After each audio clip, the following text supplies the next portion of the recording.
Hi, my name is Paul Kofi Mante. So we discussed the subject matter resilient family finances this morning on the Effective Living series, and I'm here to give you a summary of the discussions we had.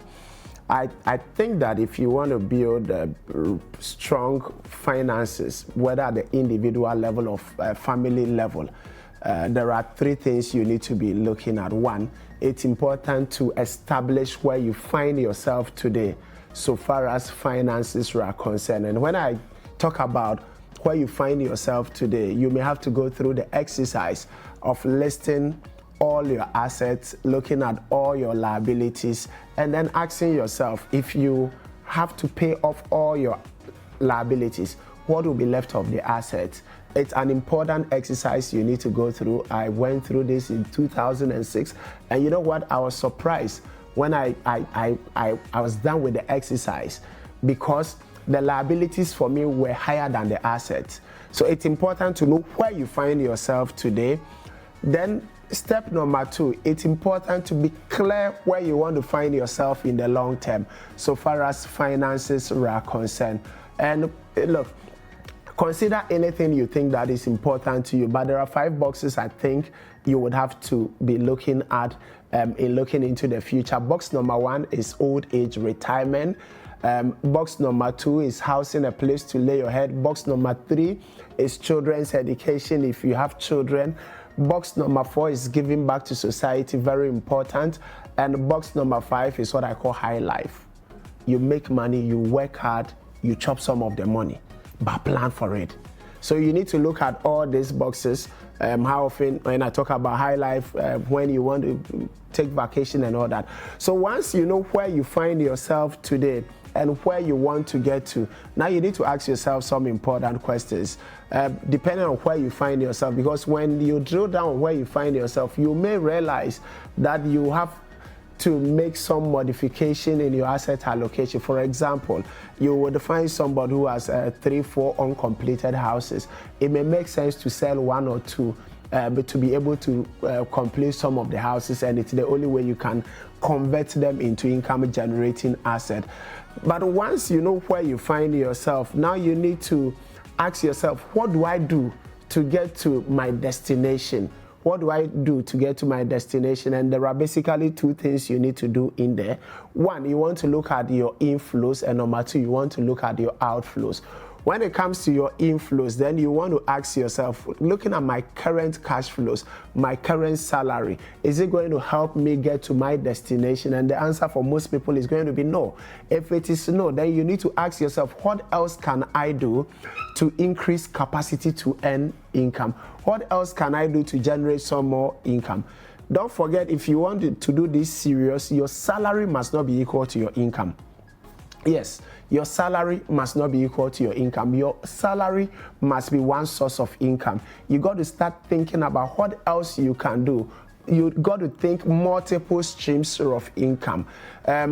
You can be doing something daytime and be doing something else in the evening, or something else on the weekend. I was sharing on the show this morning about a doctor friend who has been following my teachings over the years. So he's a medical doctor, but who is doing photography on the side. That brings you some decent income. I know a banker who is also a DJ. So he's a banker during the day, but he's a DJ at night. He's doing something else. And in doing all this, you should never think that there is some job that is too low for your level. No, you should never think that. That's one of the biggest problems. We have categorized jobs into suit and tie is prestigious. If you are taking care of pigs, then it's at the lower level. But the money that comes from the pigs does not smell funny. It doesn't smell differently from the money that will come from the boardroom. So my point is, find something doing that will bring in some additional income. I have a friend who has a lady who has 3 master's degrees, but you know what? She does decor on the side. She does rentals on the side. That is a side hustle that brings in some additional income. So look at the inflows and quickly think about how you can increase the inflows, because salary is a medicine for managing poverty. It does not cure it. you got to invest or you got to run some business on the side to cure it. So that is one leg of the inflows. Then the second leg will be the outflows. How do you reduce the money that is going out? Because when the money comes in and you keep spending, money comes in and you spend everything, we are not going anywhere. So we need to think about how we can cut down on the outflows. One is you need to look at your spending habit. Whenever you are spending money, you ask yourself, do I really need this? Drill down on your spending and ask yourself, what can you cut out? For example, there are a number of homes you find lights on during the day, the whole of the day. And that is money going down the drain. We had lunch the other day with friends. Somebody complained about electricity bill because he's paying $1,500 every month in a 4-bedroom house. We drill down, another person who live in a 5-bedroom was paying only $300. What is the difference? The guy who pays $1,500 has air conditioning in all the bedrooms, and his children cannot sleep without air conditioning. Whereas the guy who is paying $300 has air conditioning only in the living room and the master bedroom. The children sleep under the fan. They also sleep at night. So you got to watch spending habit and cut down as much as possible. If you want to take this serious, there are rules of engagement. You cannot set your own rules. And one of the rules that need to apply to you is that you are not in competition with anybody. The grass may look green at the other side. It may be a carpet grass. You are not in competition with anybody. Set your own financial goals and work towards your financial goals. And maybe the last but not the least I want to share with you shortly is also to learn to build money machines, create machines that will create money for you. 3 types of automatic money machines you can create. If you have a business that can run without you, that is an automatic money machine. Number 2 is what I call paper assets.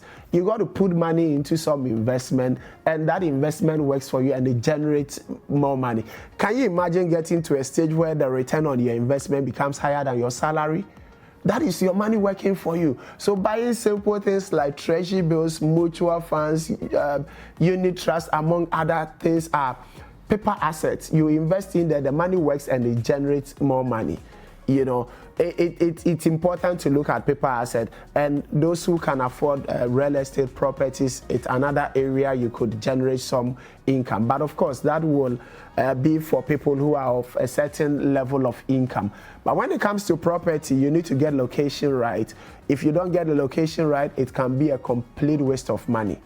Financial independence is possible. You can build that resilient financial future, but you got to be deliberate. Don't forget this, within every income, there is seed and there is food.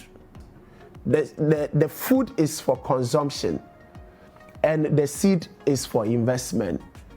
Please don't consume both.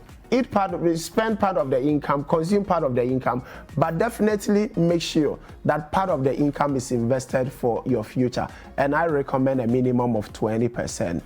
Anything is achievable. Your financial independence is also possible.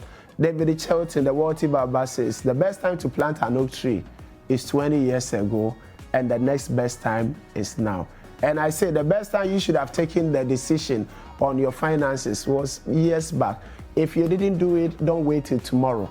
The next best time is today. Thank you very much.